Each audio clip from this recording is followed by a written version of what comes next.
Welcome, everybody. This is Talkative Carl back again for another Christmas movie review.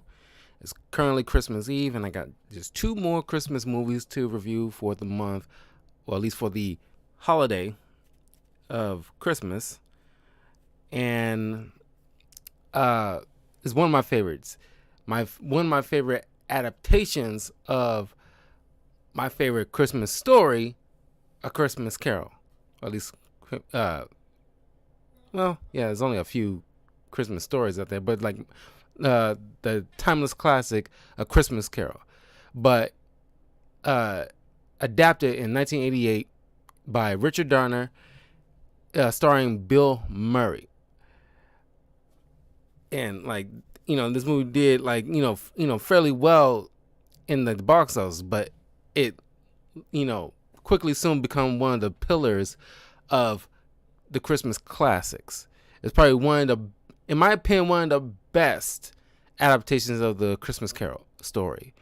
And it told very this dark comedy kind of take on it. And I had to watch this on Amazon Prime because anytime it's on, cable TV, it's always the annoying censored one. And it's like, it kind of takes me out of it just a little bit. But yeah, I mean, it's you might know a lot of these actors. I know, at least at this point in time, at least half of them. When I was little, I probably only knew a few, or at least recognized a few, but not know their names besides Bill Murray. Well, of course, Bill Murray starring as Bill Murray casted as Frank Ross, the Ebenezer Scrooge allegory in this story. Karen Allen as Claire Phillips. It took me a while before I realized it's the Karen Allen from the Indiana Jones films. John Forsythe as Lou Hayward. Bobcat Goldthwait as Elliot Loudermilk. I didn't realize that was his last name, Loudermilk. Carol Kane, I mentioned her. She only had a little bit part in Four Christmases, another Christmas movie I just reviewed the other day. So check that out on youtube.com/talkativecarl. Follow me on the links in the description on YouTube, in the description below.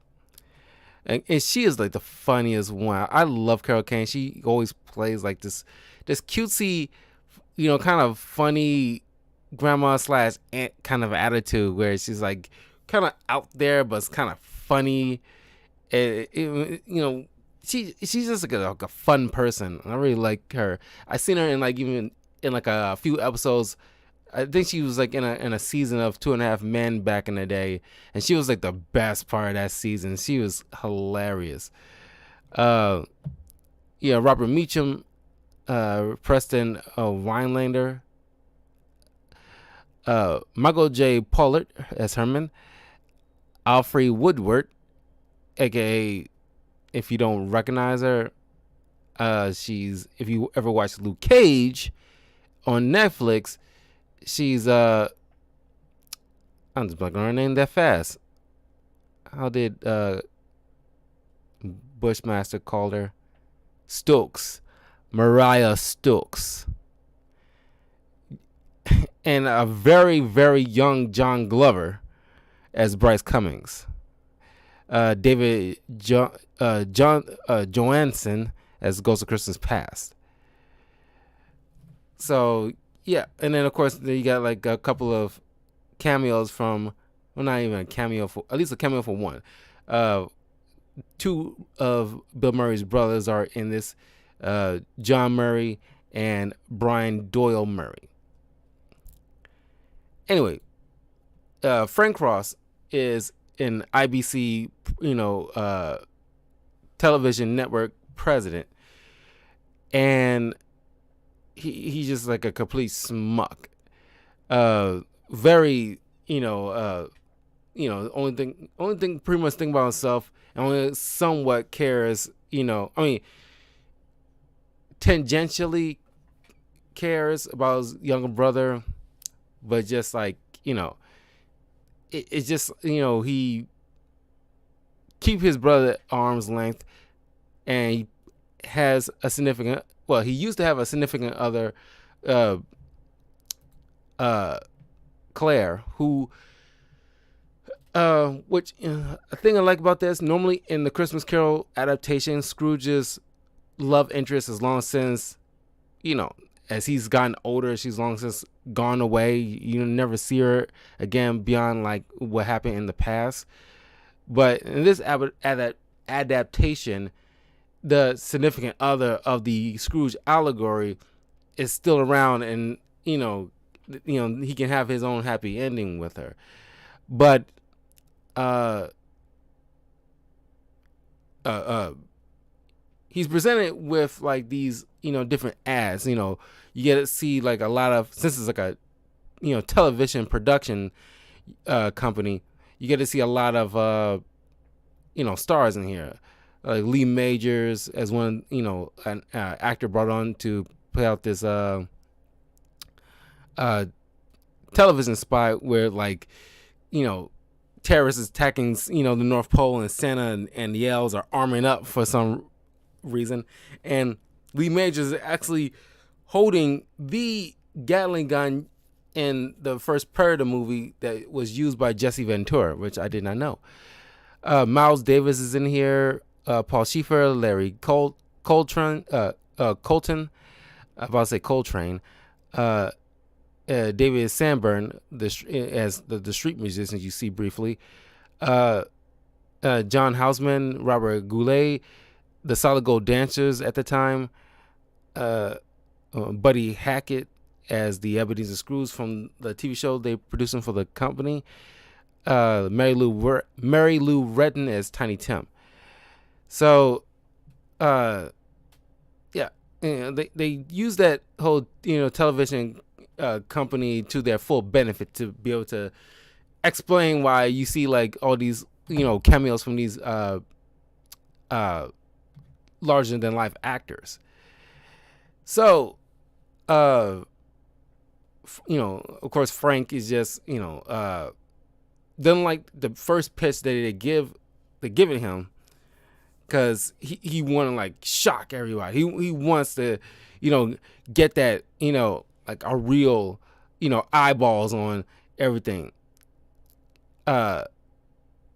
He's like, I don't say miserly per se, but definitely want to like keep rising up through the ranks and earn revenue and be the big man on campus.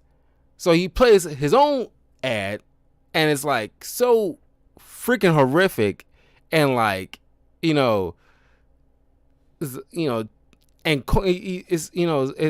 don't get to see all of it. You just see snippets, like a nuclear bomb going off and somebody taking a shotgun to a face kind of situation, so you can get a sense of what kind of ad he's like want to put out, just to if you think about it, this day and age, people would have probably just tuned in just to out of curiosity. So he probably would have known. He's obviously a president for a reason. I'm not saying what he did was right, but it probably would have worked. This is me thinking in the 2021, soon to be 2022 era. Cause I think, Frank Cross was ahead of his time when it comes to like, advertisement of like certain shows. So, Elliot, who's one like the people in the round table or square table, is like, speaking up on the fact that this kind of thing is kind of intense for viewers, especially there's going to be kids watching TV as well, and he doesn't think it was a good idea. Frank doesn't like to be questioned, so he just immediately fires him. It's the 80s, maybe people can just fire people willy-nilly. I wouldn't say willy-nilly, but it's just that the legal ramifications of him just firing him over disagreeing is like obviously illegal in some. It should be illegal in some cases. It has to be, because there's no juxtaposition for terminating a person's employ for disagreeing on an idea. So he talks about on the street, literally, on Christmas Eve, and all the while as his assistant Grace, played by Woodward,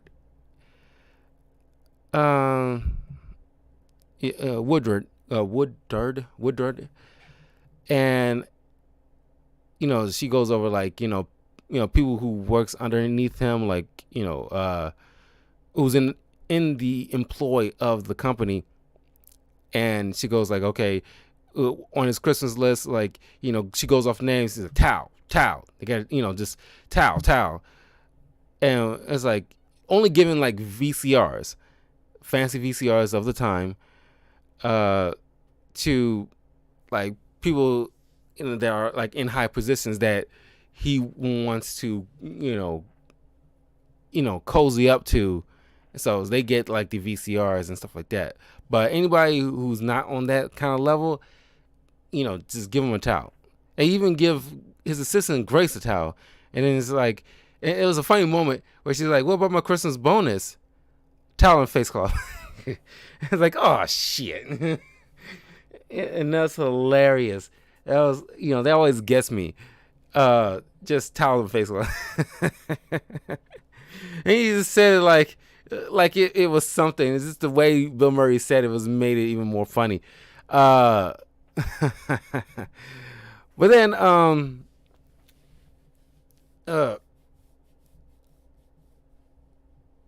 Preston comes in, and he's like probably like the only boss Frank actually answers to. But even he is disgusted by this guy. He doesn't think of him as his boss. He's like, he's just another person he soon will be stepping over to get to the top. But he comes to Frank with like back itches. He comes to Frank with this idiotic, statistics about like, how many cats are, out there, Frank? And he runs off of like this like million tier number, and and he and then like you right off the same like the like number of dogs out there, probably just in the U.S. alone. It's like study shows that like pets are watching television too. We need like throwing like he's throwing his own 2 cents to Frank about like throwing in a couple of little things for like pet ads here and there, just to just to feed the add fuel to the fire, essentially. And this kind of gets on, you can tell it gets on Frank's nerves, because he want to run the show the way he wants it. And he thinks like a idiotic idea, obviously, just to start running little pet ads just randomly. It's like there's no benefit at all. So then and he bumps into John Glover's character, what was it, Cummings? Bryce Cummings. And he's like very slick talking. Obviously he wants Frank's job, but he's trying to do that kill them with kindness kind of strategy, which Frank sees right through, and he just having none of it. You can tell he just want to pop him in the face. But Frank's then runs back to his office, telling Grace that they have to work late, but even though she has to get her youngest son to a doctor's appointment, he just like shrugs it off. It doesn't matter. He has to work late. You can tell that he doesn't want to go home alone. This is like a reason to keep her around because Lily, like, he doesn't want to admit it. She is like a companion as well. And he just needed an excuse without outright saying it, just to have some company. But he only think of himself. But which caused her to, like, she eventually makes it to the appointment regardless, but she has to leave, the doctor's office later than she probably would have, because she has to take like the transportation. Her son is mute because you later find out that he's so quiet because he was traumatized by witnessing his father get murdered. Which, now thinking about it, it's like it was never explained. Like, was it like a mugging gone wrong kind of situation, like death by police? Like, what was the situation there? It's like, it's like a Batman thing. Is it like a Batman thing? Because that's what my mind's going to. But anyway, while Frank's pouring him a drink in his office, he gets visited by his old boss, who's long since been dead, Lou Hayward, and he warns Frank that he'll be visited by 3 ghosts because his life is going to end up the way his life is going to end up like Lou down the line, and he's trying to save him. And of course, Frank completely dismisses it. And then while he's like, overseeing like the set and everything, he gets a visit by Claire, who rekindles like old feelings and stuff. And I really like Karen Ellen in this. And it's like, she has like a wonderful smile too. It's like, I think she's got the freckles thing going on that, I've already seen Karen Ellen like this in the Indiana Jones films. I'm pretty sure she's been in other stuff beyond this, but it's like she always had this kind of like, cool, wonderful smile. She looked like a very sweet person. Can you believe she's 70 though? And so she does not look it. And she's from Illinois. Oh my God. It's like, that is cool. Uh, oh,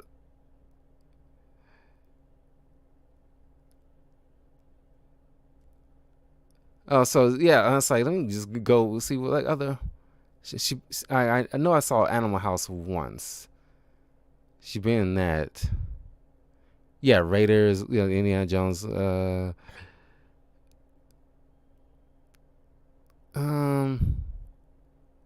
I seen Malcolm X. Is that the? Yeah, that was the Denzel Washington one. I know I seen Malcolm X, but I just don't recognize her in that. I watched Malcolm X like in school when that was like a required, viewing kind of situation. She was in The Sandlot. I don't recognize her. Although, like, Sandlot is not one of my favorite films to go back to, but I can, it's a cultural touchstone back in the 90s.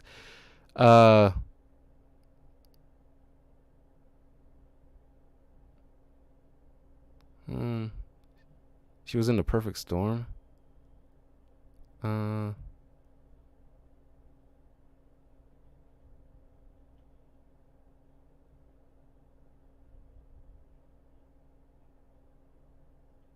Yeah, holy crap. Aside from The Sandlot and Malcolm X, which I know I watched before, I just can't recall seeing her in it. Like the names that I listed, like the things I've seen like more than twice, I can't confirm like I did remember her in that, but it's like, wow, it's like she's been a fair bit of stuff, but I mean, I remember the Perfect Storm movie, but I haven't watched it because like I don't really, disaster movies aren't my thing. But yeah, she's she's been like I want to say indie movies, but it's kind of like these kind of not like touted out kind of movies. It's like the last thing she's been in recently. It's been Things Heard and Seen. It was actually in a Netflix film that released in April. So yeah, she has a fair bit of stuff. So it's good for her. I'm glad she's still doing stuff. And it's, she kind of spry for her age too. It's like, good for her. Anyway, she visited Frank at the set. Things, spark and everything like that. And before you know it, Frank just, turns up the, kudos to Bill Murray. He knows how to turn up the assholeness. It's like he took because this movie was, made between Lethal Weapon 1 and Lethal Weapon 2, all of which, directed by Richard Donner. And, Bill Murray has been in this is like the third Ghost film he's been in other than Ghostbusters 1 and 2. But if you ever seen the older, or at least alternate covers for this movie, it has a tagline saying that now it's three, he's used to dealing with ghosts, and now it's 3-on-1 kind of situation, something like that. And it's pretty much like a funny tagline, like a subtle reference to Ghostbusters. So, people are hammering on set, trying to, set up the set and everything like that, which annoys Frank. He's like, can you cool down with the hammering? It's, kind of get on his nerves, and it's loud. Like, dude, you're on set. Or there's going to be people working on set. Why don't you move to another quieter spot? But then, because of Frank's boss suggested having the dormice, on the set of the Christmas Carol they're filming, they, one of the handlers for the animal handlers for the mice is struggling to keep the small antlers on the mice's head, and then Frank just made a very obscene and cruel suggestions, like, why don't you have you thought about stapling the antlers to their heads? And then, which is kind of freaks out the handler and Claire. Is like, don't you dare just, staple that to those poor mice. Like, I wouldn't dream of it, ma'am. And it's like, dang, dude, it's hardcore. It's like, that is fucked up. And it's like, I'm not a huge fan of mice kind of thing, but I just won't make a suggestion of inhumanely stapling horns to their heads. Holy shit. And then, of course, Grace brought her youngest son to her place of business because he couldn't find a babysitter. And Frank, got crossed and kind of started shouting at the kid. And the kid, of course, won't speak up because he's mute. At least kind of, a mental block and forcing them to be mute kind of situation, just traumatized. And Grace flips out, saying that's our son, kind of thing. And this kind of really turns off Grace, so she goes back to the homeless shelter where she volunteers at, or at least runs, I should say. And while I mentioned the little subtle pun about Cross, as earlier in the film, Frank, goes, meets up with his brother who's visiting, and as the brother's on the exercise bike, Frank has right on this big window on top and at the bottom, the two definitions for the word cross. On top is cross, where it's people, things to nail people on, and the one at the bottom is mentioning about no, I think the bottom one's about people nail people on, but the top one is about people who are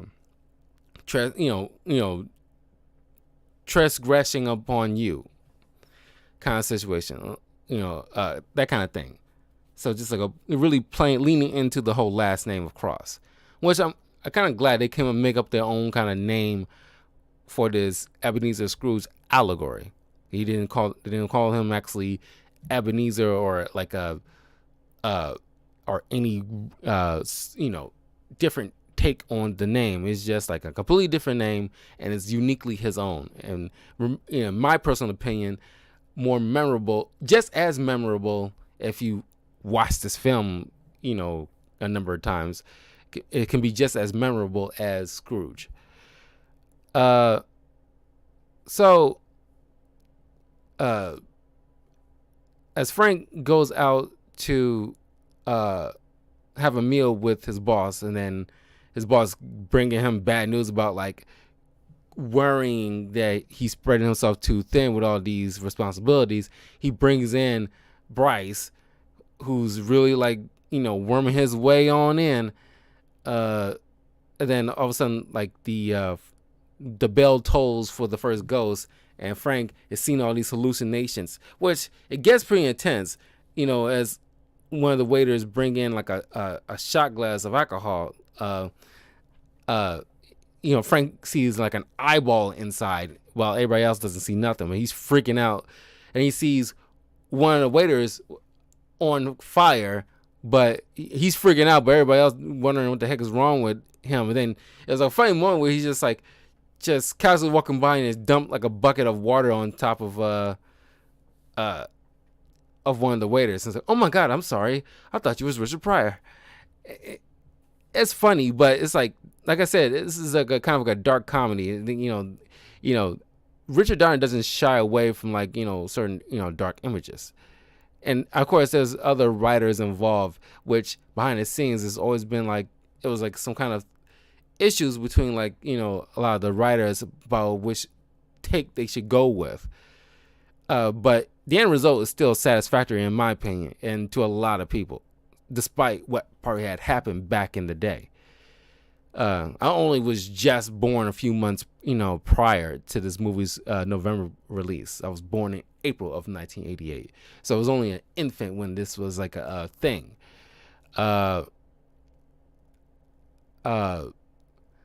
So as he's hailing a cab, the Ghost of Christmas Past shows up.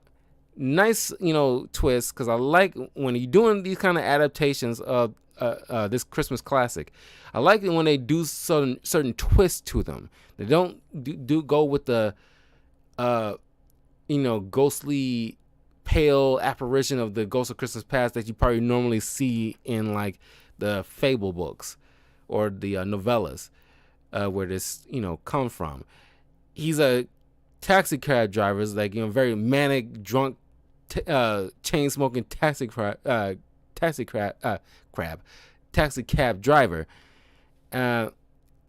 and he takes Frank back in time to see his old childhood home, and seeing his parents and his younger self watching TV, and of course at this time his mom was still pregnant with his younger brother, and you can tell how Frank kind of was brought in the way he's kind of like brought up, or at least what his parenting was like at the time, where his father brought him veal for Christmas when he won like a train set. Which is kind of like made me feel, that part always made me feel bad for Frank. It's like, the way he views how, because that veal is like the towels he's given to his employees. It's like just no thought behind, probably one of the worst gifts you can give anybody. It's worse than socks, for crying out loud. And I used to hate getting socks, as part of a Christmas present as a kid. No one wants to, that's like a every other day kind of thing to get, including socks on Christmas. I'm sorry. That is stupid. It will always be stupid. No kid wants that, ever. I don't care if you're including other good-looking clothes. That's one thing. You giving people good-looking clothes, almost top of the line kind of clothes for Christmas. That's one thing. But socks ain't really, ultra stylized designer type of socks. They're just socks. You can get them any other time of the year. There's nothing special about socks. That's just my opinion. But you giving like veal to your like son who's like what, somewhere between like uh 6 to 9, somewhere around there, maybe 6 to 8, and he's fairly young, and you learn that after she had uh the second son, she left her father, which is never explained if she left them under the care of the father or not, or she took them with her. It would make more sense to take the kids with her. I don't know, but it's like the way like that father was behaving. It's like telling him like he's gonna be working in like the meat packing or like butcher or meat packing kind of work that he's at. He's literally like having like an apron on that still has blood stains on it, and he's laying down on a couch taking a nap, and mentioned about how like he should be grateful for having veal, because how much this kind of stuff costs.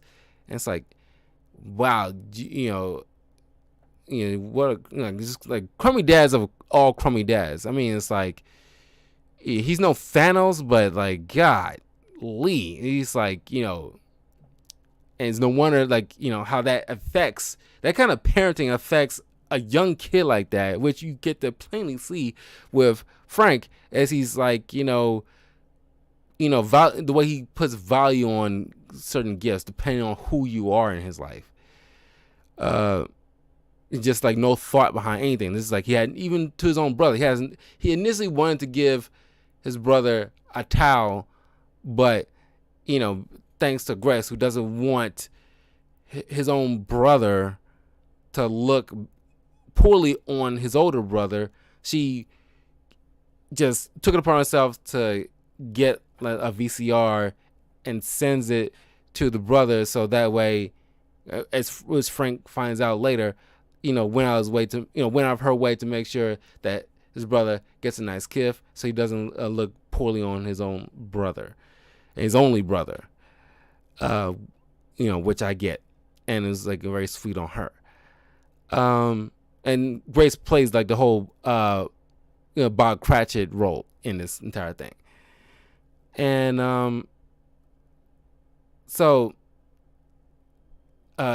as tears well up in his eyes after the mom wishes young Frank a good night, and it was a very little sweet. The kudos on that little kid at that time, the way like he read, he's said that dialogue. It's like, "Merry Christmas to you, Mama." It was like the way he conveyed that was like so. It gets me every time. It's the way he says it.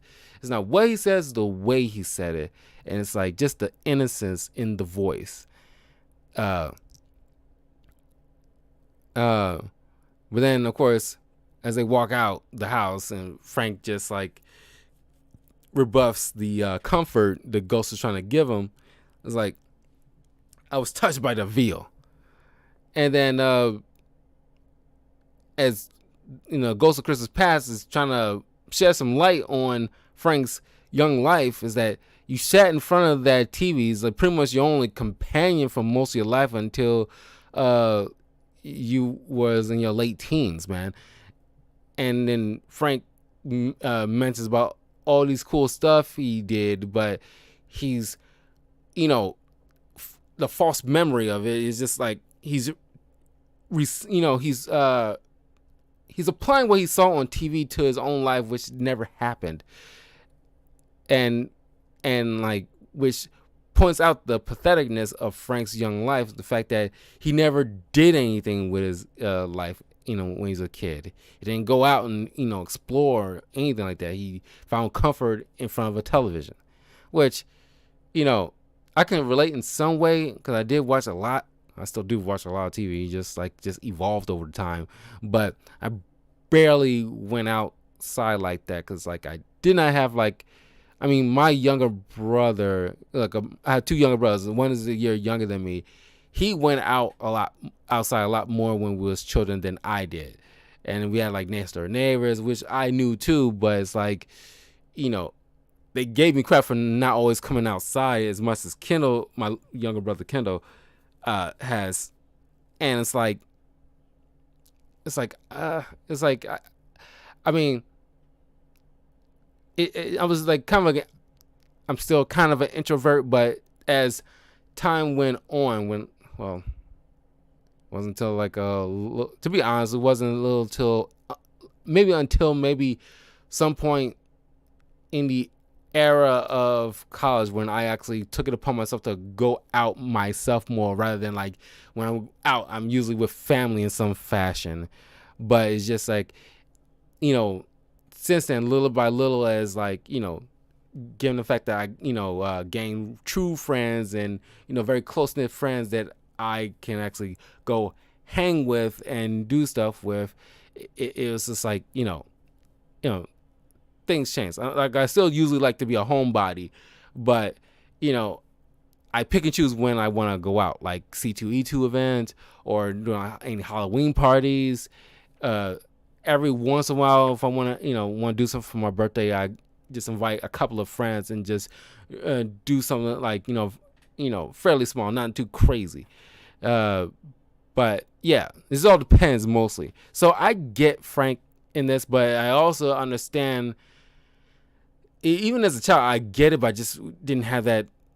I just did not like the idea of being forced to do something that I wasn't ready or did not want to. But the Ghost of Christmas Past had a point where it's you had to go out and live your life. Frank wasn't hearing it, so they take him to further in the future where he meets Claire for the first time, and it's one of those meet cute moments where she has a nickname for him. She calls him Lumpy. She names him that when they first meet each other as he's exiting, I believe, a laundromat as he's walking down the street, and the way she's opening the door so quickly, it smacks him right in between the eyes, and she points out, oh, that's gonna be quite a lump. And of course then he works up the courage to ask her out. Then past takes them a little bit a year or so later, the following Christmas, where they living together, and they open up presents. It's one of those probably Frank's best memories, where he this joke always stuck with me, where he gave it's Christmas Eve. It was a tradition before my stepmother came into the picture when I was a little kid, where she kind of nixed that tradition where on Christmas Eve everybody get to open up one present, and the rest we open on Christmas Day.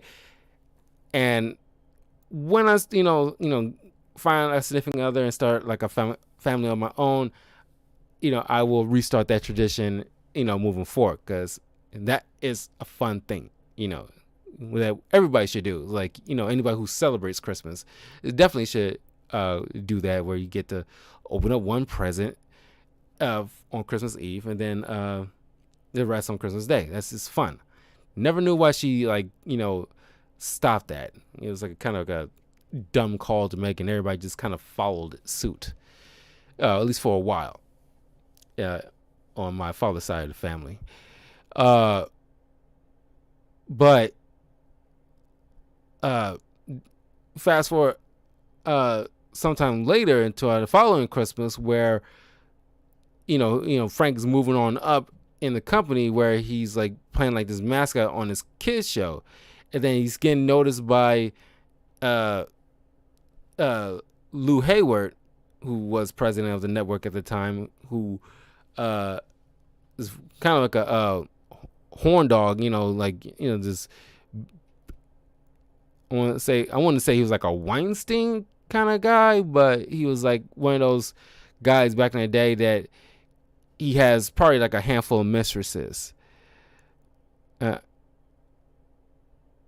oh, well, if it's Christmas Day officially for you, Daniel, in your country, Merry Christmas, Happy Holidays. I got at least 1 hour before it's actually officially Christmas for me. Uh, so this is when like the first kind of fight between Frank and Claire, where Frank is prioritizing his job over his relationship with Claire, where the president invited Frank out to spend like some time at the cabin on Christmas Eve, mind you, when they supposed to have been going to see their friends and spend time with them. And like Frank just ain't like understanding or cared, so he kind of blew her off, which Frank acknowledges that was like a bad call at the time, but like he just he found some way to justify it for with the past. But Ghost of Christmas Past kind of rolled his eyes, and he just put it bluntly: you don't know who you are or what you want. And like, of course, Ghost of Christmas Past, after he's done with his little mission, he tails off and Frank is transported back on set. So then he as he's like freaking out over like what he witnessed from his past, and it's like kind of like swimming in his brain, he can't like stop thinking about it. He goes to Claire's shelter, and there's a funny moment where like these homeless people are like trying to pal around with Frank and trying to get him to recite like lines from Hamlet, which is weird because they confusing him with somebody else. I think like an actor who was on Hamlet, at least one of the movies back in the past of Hamlet, and like Frank just shouts out a line read, which is pretty good, and of course he sees Claire, and he's they're in the middle of discussing about like regrets because he's thinking about the past a lot. He doesn't want to come across as crazy about saying like he's meeting the ghosts and they're taking him into my in his past and stuff like that. But then everything turns sour real fast as Frank comes down on two of Claire's partners in the shelter, who mentions about like certain light fixtures or something like that they need because a fuse blew, and like some turkeys that they're supposed to be getting ain't being delivered, so they need Claire to help. But like Frank just like F it, because like these people can't do it themselves. It's like he gives Claire a line: if you want to save someone, save yourself. And then he goes back to his place of business. Then he meets up with the Ghost of Christmas Present, and I love this part. This is part of my favorite ghost out of this, at least out of this movie. Usually I like the Ghost of Christmas Past, which he's cool in this too, but like this is the first time I actually dug this version of Ghost of Christmas Present. And the actress Carol Kane is phenomenal. Just like she comes off as like Glinda the Good Witch kind of outfit, like slash fairy slash tooth fairy kind of situation, fairy princess kind of attitude, but she's kind of like raunchy in a way, despite like her tone, and she like beats up Frank, which behind the scenes, just in case you don't know, there's a moment when she pulls down on Bill Murray's lip, trying to get, because she beats on him just to get his attention, because sometimes people need to get smacked upside the head just to get their attention. Behind the scenes, she accidentally split his lip, which halted production for a little while until like it was healed up a bit. Uh, and she's such a sweet person. Behind the scenes, she always felt like bad after the scenes she had to shoot with Bill, where she had to rough him up, and even though she didn't really rough him up, it's just that. Well, I don't know. Maybe a couple of times she actually had to put hands on him, but she kind of felt bad afterwards. She's such a gentle soul. She seems like such a gentle soul, but she can really like placate to the whole, cougar tone, like cougar mentality, or just the sweet innocent person. It's kind of like it's the quiet one's always the freakiest kind of thing going on. When she even has a line, as like as Frank threatens to punch her, and she's like, "Oh, I love the rest of Frank," and it's like, I was like, "Oh my god, she's just like adorable when she just says things like that." But she takes him to the apartment of Grace, where he sees like her family, the little boy and the older siblings and the grandmother, and she brings up the fact that the boy witnessed his father got killed, and she asks Frank, like, do you remember the year where like she wore black for an entire year? And Frank just kind of like the first part, probably the first time he actually felt actually legit sorry. It's like I remember her wearing. I didn't know Frank. I didn't know like Grace's husband died. I remember her wearing black, but people wear black. It's like this is how far like Frank has come, where it's like he doesn't view anybody, like he's supposed to be like, he views himself as like the sun. Everybody's supposed to evolve, orbit around him. He doesn't see anything outside himself. He's kind of like a child in a way. It's like a little baby. He doesn't see like the world outside of his own self until he gets a little older and understands like other people has livelihoods and feelings and what have you. And like this is the first time it dawned on him like the tragedy of this family.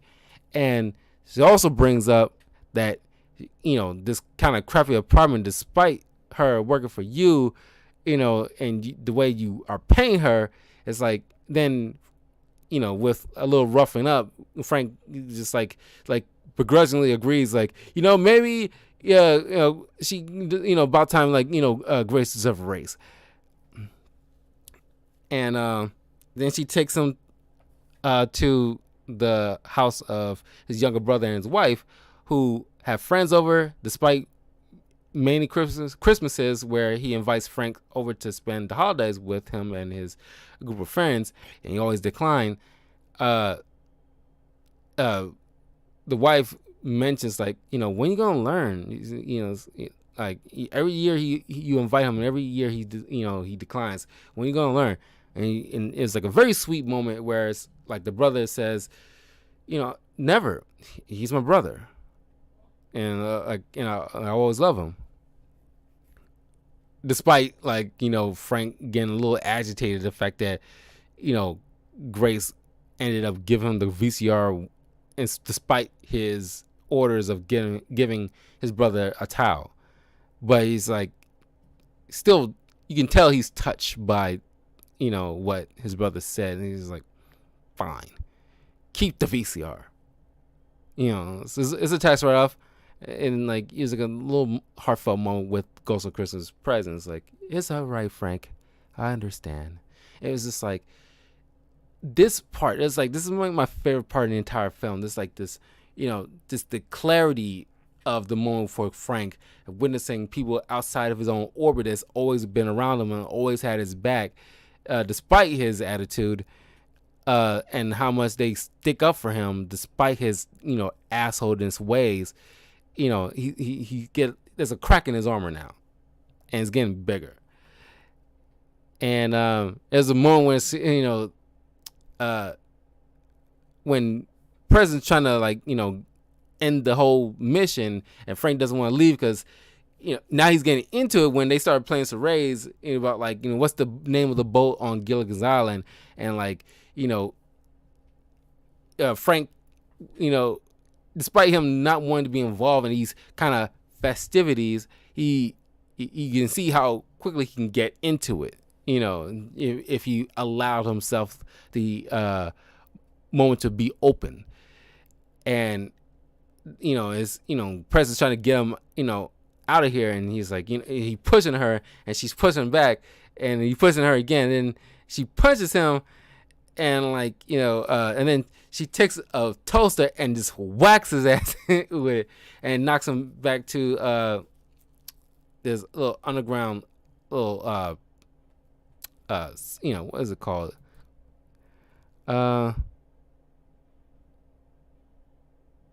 In like a utilities place underneath a sidewalk. And it was like a funny line by which I always usually not always, but usually repeat every time this movie comes up in my brain. And I remember this line where it's like Frank says, the bitch hit me with a toaster. I love a girl with spirit. It's like the way he said like the bitch hit me with the toaster. The line is the way it was delivered is just funny to me. It's always been funny to me. Which he just with no fucks given. It's like just, and he's like he pushes like a woman. He doesn't give a fuck. And it's like just shoving her, and he's just shoving back. It's like equal opportunity at its finest. It's like this little woman can hang with the boys, and she just like beats his ass and hits him over the head with a toaster. It was so good. But then as he's like realizing his surroundings, he noticed one of the homeless guys, Herman, that wanted him to recite a Hamlet line, somehow like didn't stay in the shelter and ran in this underground pathway. He ended up freezing to death, which kind of upsets Frank in a way where he's angry, but on the surface you look like he's being angry to a corpse, but you can just the way if you're looking in the underneath the surface, he's angry with himself because, as he puts it, I probably should have gave you the $2, huh? It's like he's screaming like, "Why don't you stay with Claire? You could have been warm. She could have helped you." It's like he's angry because it's like at this moment he's wishing he could have done more. A man lost his life needlessly because he didn't step up when he kind of had the opportunity. And despite him seemingly being annoyed by these people who are just like trying to befriend him, and they're just innocently just trying to befriend him. I almost forgot to mention there's a little nice little reference to the Charles Dickens novella of The Christmas Carol, where it's like Bell is like the Ghost of Christmas Past cab is like a Bell company, and it's referencing, I believe, either like Scrooge's sister or ex-girlfriend. I can't recall which one. Let me look this up real quick because it was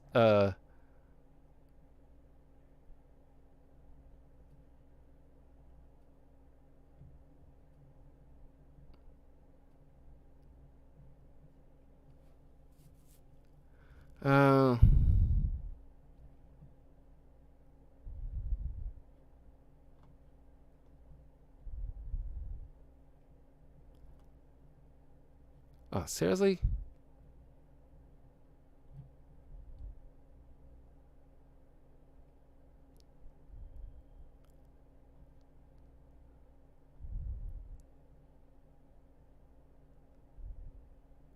Yeah, it was the fiance.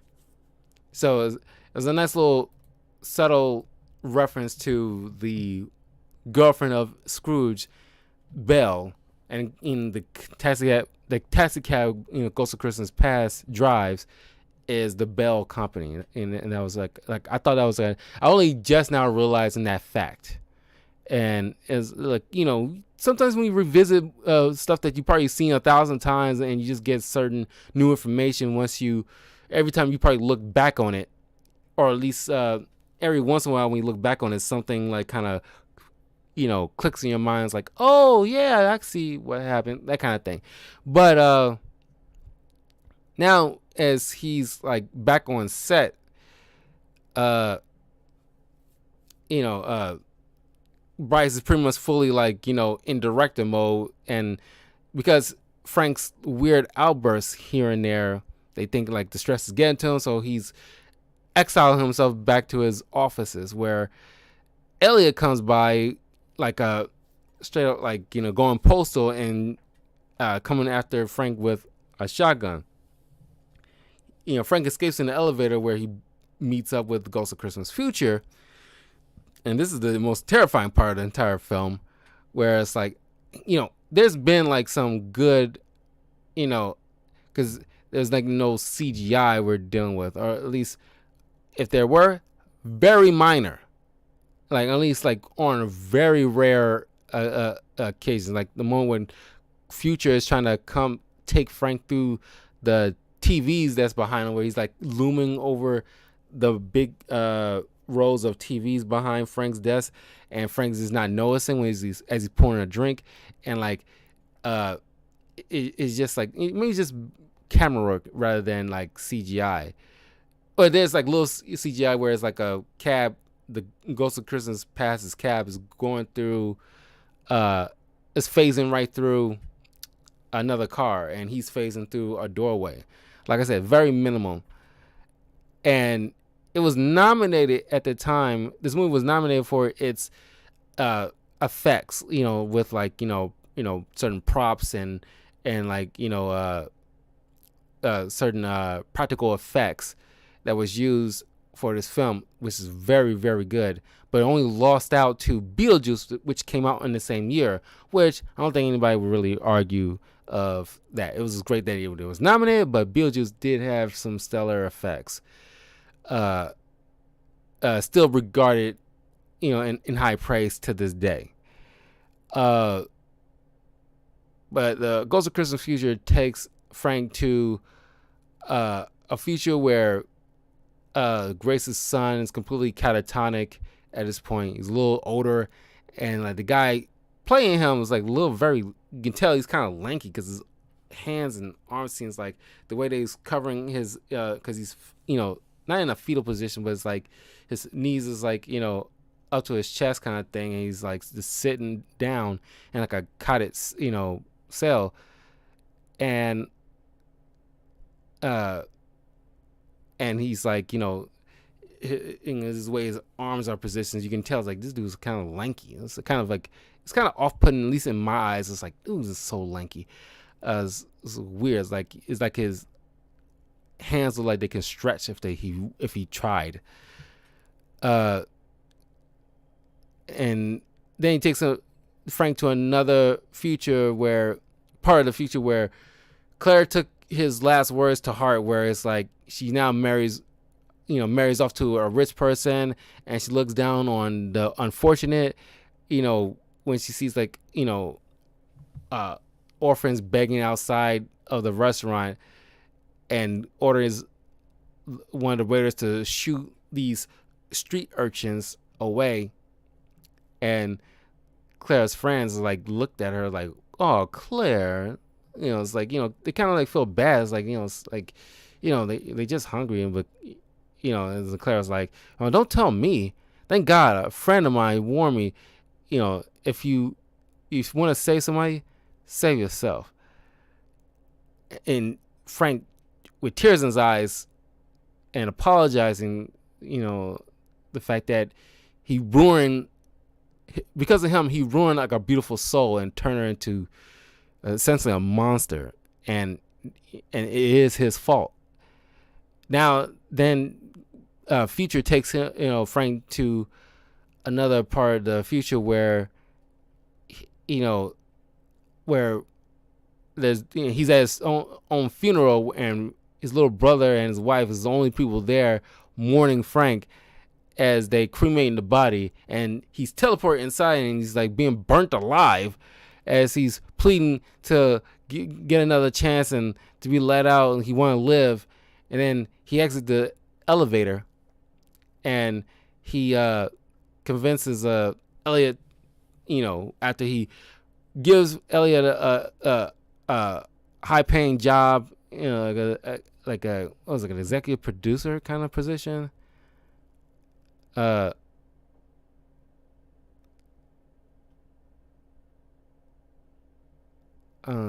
Executive position, and Elliot secures Bryce as you get like one of like arguably the best kind of speeches in film, where it's not like Bill Pullman and his Independence Day kind of speech in Independence Day movie, but it's honestly probably would have been in the top 10.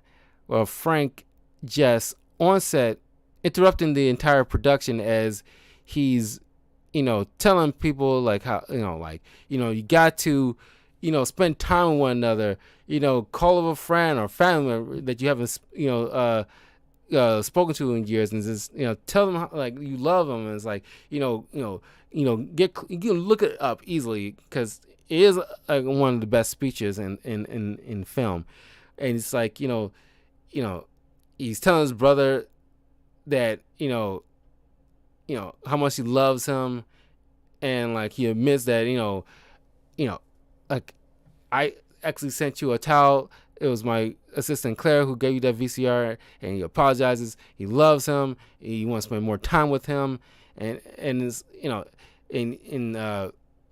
in Grace seeing this on TV, with the assistance of Ghost of Christmas Past, getting her to the set really quick, and they reconcile as like everybody's so moved by Frank's speech, and they sing "Put a Little Love in Your Heart," as Frank then sees, as the credits start rolling, he sees all the ghosts of past, present, and future, along with Lou Hayward and Herman, who has like I think angel wings, or at least fairy wings or something like that, and you can tell the wire work, and they wasn't very subtle with it, honestly, if you look hard enough.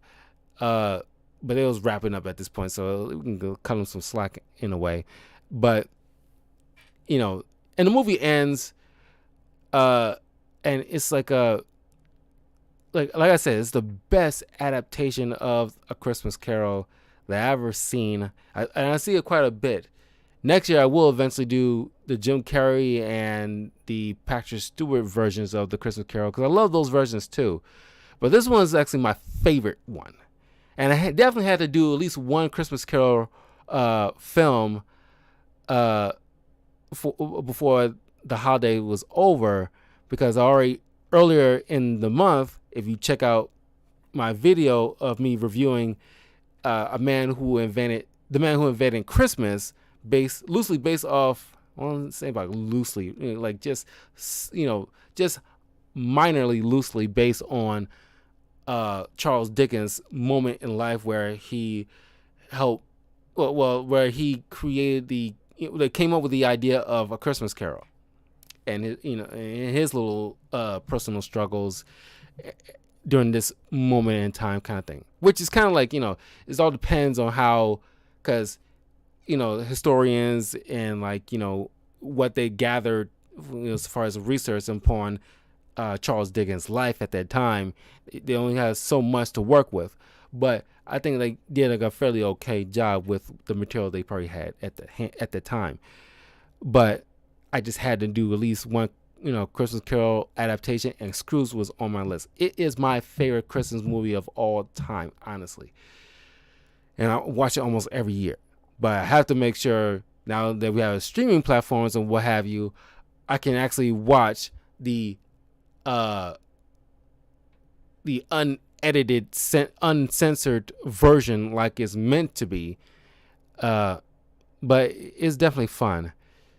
I'm pretty sure there are stuff that's lacking. Like there's been certain shots where, like when during the time when Coastal Christmas Present showing Frank, you know, not Claire, Grace tussling with her kids, playing in the kitchen.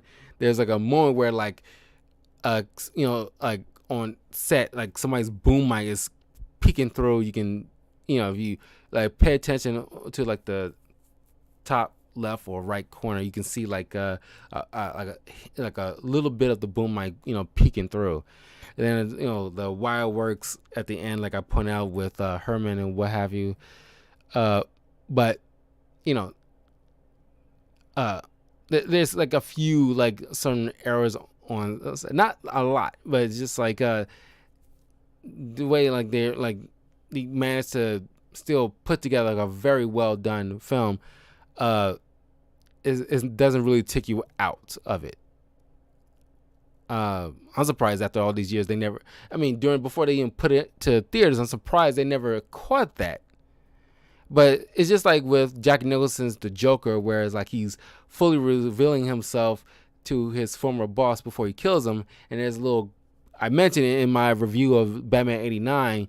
Definitely check that out as well on the channel, where you see this purple little smudge from like the makeup there, and it's like, that was so distracting. And it's kind of like those kind of things where you're surprised that they didn't touch that up before they, or at least if they saw it, they could have just, redo the scene after they touched that up so it won't be so kind of glaring.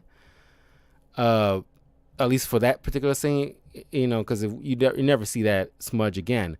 But it's kind of like that, those moments. I can just use that as a proper comparison. It's like one of those moments where it's like, it's little, you don't necessarily have to, go out your way to reshoot the scene just to make sure that it's out the picture. It's like, kind of like whatever. But yeah. I mean, beyond that, I mean, I'm pretty sure that, if you guys have like certain things that you might found slightly wrong with the film, please leave a comment below. So maybe I'm a little bit biased, but if you can, like, if you find something, you can definitely shout it out in the comments and point that out to me. So that way I say, yeah, good point kind of situation. Because I might be overlooking something, but I think this is like a really, really well done film. And I love the effects of this. Still holds up. So anyway, I have one more Christmas movie to review before midnight tonight. And then I'll hop on to some Overwatch and play a little bit of that. And so I'll see you guys in a little bit. Take care.